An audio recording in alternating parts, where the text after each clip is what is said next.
Quincy Benton, artist, has an eye for the abject. As a University of Iowa senior studying intermedia arts and English, she has tackled social paradigms of sex, relationships, and pornography through art. Benton's current project, Hard Material, will be opening at the Toolbox, a sex-positive shop on Washington Street. The gallery opens May 4th from 4 to 9 p.m. and will be up for the viewing all month.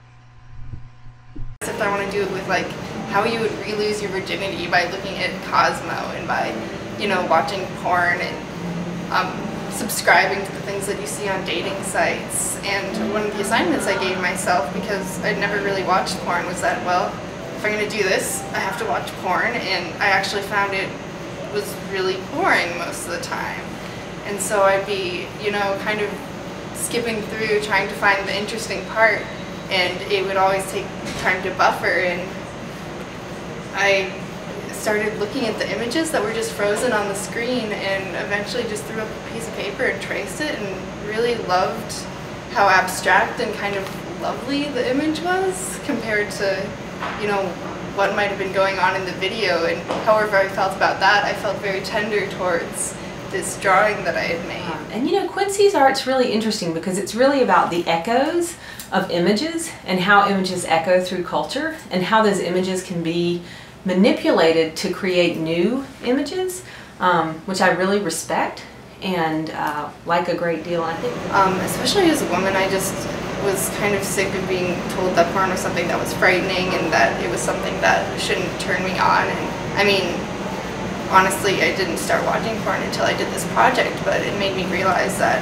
it's not scary, and it gives you sort of like the power that you're maybe told that you don't have when you watch porn. Well, it goes along with my personal goal of owning this shop, which is taking away the stigma of sexuality, basically. And so that's basically what Quincy's work is about, is like, here it is, like, don't get all freaked out about it. It's not an issue, it's just a body. And so that's what I saw in her stuff. And these interactive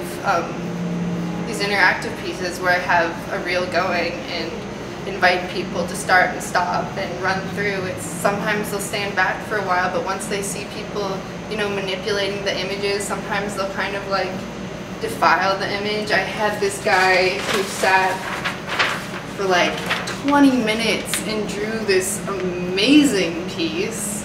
It's really, really beautiful. And people realize that, I don't know, the things that scare us, oftentimes we don't realize that we have the power to change that into something else.